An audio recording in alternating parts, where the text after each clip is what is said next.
Welcome to episode 8 of StockX TV. I'm your host, Josh Luber. Today here with no guest co-host.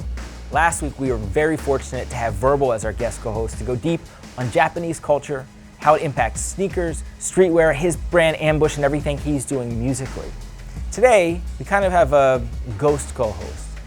A little while ago, we had Biggs from Rockefeller stop by, and you may have seen part 1 of our interview where we talked about his brand 4th of November and the release that they did with StockX. Today, on part 2, we'll go deeper into his history with sneakers, with Air Force Ones and DJ Clark Kent, because on Market Watch, we're gonna look at the Air Force 100 pack that recently released and how it's doing on the market. So with that, let's get right into the numbers. In today's Market Watch, we're looking at the Air Force 100 pack, all 7 pairs. We're gonna start in order from least expensive to most. So let's start with the 4 that got a proper release. Those are the Air Force One Roc-A-Fella, that one's selling for about $210. The Air Force One Just Don, or from Don C, that's selling for about $290 on the secondary market. Next is the one from Acronym, selling for about $300 on StockX. And finally, the Travis Scott, the version with the interchangeable swooshes, selling for about $375. Now, some of these guys have had an Air Force One before this, but most notable is the 2004 Rockefeller One, which is identical to the release this year. That one sold for as much as $1,500 a month before this one released, which is to say that it used to be really rare, and now with so many pairs on the market, it's dropped the price all the way down to $210. Well, those are the 4 that got a proper release. Let's look at the 3 limited, more expensive ones. The 3 pairs from the Air Force 100 collection that didn't get a proper release, 2 of them were exclusive to ComplexCon. The first is the off-white Air Force One done by Virgil Abloh. Now this one's actually different than the Air Force One that he did as part of his larger pack, the 10, which came out earlier. The one from ComplexCon is selling right now on StockX for about $915, which is actually significantly more. The one from the 10 is selling for only about $500. The other ComplexCon exclusive, the Air Force One from Stash, their pairs right now on StockX listed for over $4,000. Finally, the one pair that had no release whatsoever is the Friends and Family Pony Hair one from DJ Clark Kent. Now, I've heard rumors this is limited to 50 pairs, although that's certainly not confirmed. What is sure is there are 0 pairs for sale right now on StockX, which means this is super limited. If one does show up, my guess is people are gonna be asking at least $5,000. Either way, it's a pretty sweet shoe. So the Air Force 100 pack, overall, pretty cool, pretty interesting, and certainly selling for a pretty penny on StockX. That wraps up Market Watch, so let's get right into today's feature.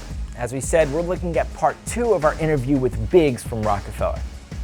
This time, we're looking at his history with sneakers, with DJ Clark Kent and Air Force One, and this is all in advance of the Air Force 100 pack that he just put out. So let's get right into it.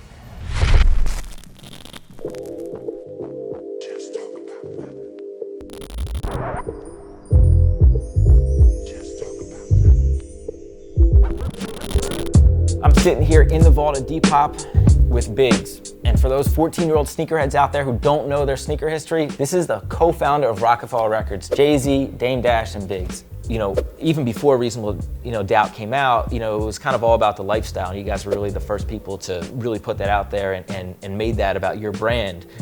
Sneakers today are such a big part of lifestyle. Was it like that back then? I mean, you guys recognized you both had Nike Airs. I mean, was that still a part definitely. of it? It was Nike Airs, it was the big Nikes, and all the the retro sneakers that's out now, the Felines and everything that guys wore in Brooklyn. But Harlem was about staying fresh. I think I went 9 years without wearing the same sneaker twice. So a friend of mine, he had seen a scratch on my sneakers and he made a joke about it. And he's like, man, I seen you with those sneakers the other day. And then 9 years after that, I was like, okay, watch me every day. And I never wore the same pair of sneakers twice. That's awesome. So, Dame J and I went, during the Nike Air craze, I mean, we would buy 100, 200 pairs at a time. So they tell us, foot action, or somebody has them, like we send an intern now, like go get us all 9.5s, 12s, 11, so yeah, whatever it is, we were buying stores out. You still have all those sneakers somewhere? I still have a large amount of sneakers, yeah. Yeah, well, at some point we'll have to come out and check out some of them. Yeah. I'm sure people would love to see what you got back from. Yeah. So there's another really big, sneaker icon on this chart here, right, which is Kanye.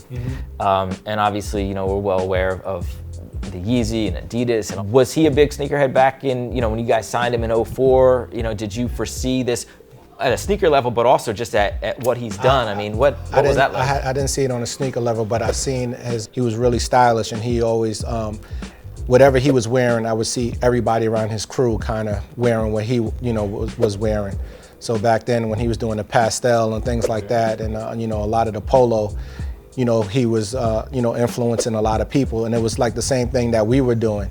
So I didn't know it was gonna be this big, and of course I'm happy for him because it's, that same model, right, that we talk about, Reasonable Doubt being a catalyst and showing this model of how to introduce fashion through quality.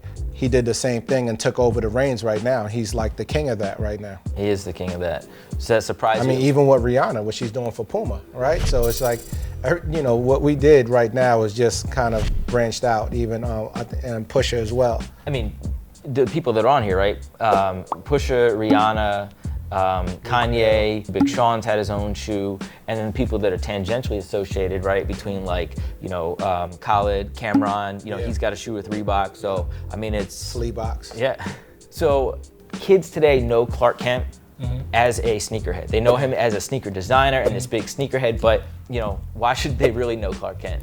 Yeah, well, Clark Kent was still is a masterful DJ. How we got introduced to him, Dame was managing a group, Future Sounds, that got signed to Clark's label, and Clark was actually made the introduction with Dame and Jay, and that's how we actually met Jay.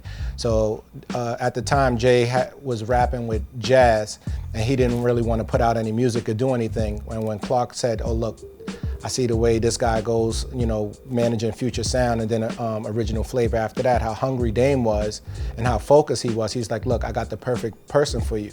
So he introduced him to Jay, and it's funny because the reason why that relationship clicked, because Dame noticed that Jay was wearing Nike Airs. He was wearing a pair of Uptowns.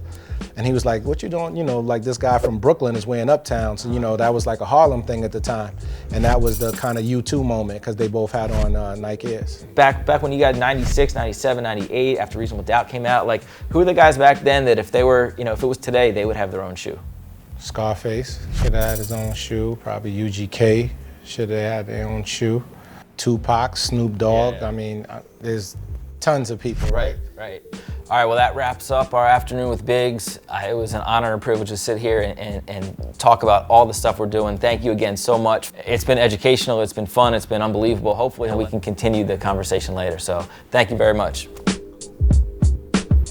Next time, we'll pick up where we left off last time, which is interns, animation, Bob's Burgers, maybe Netflix.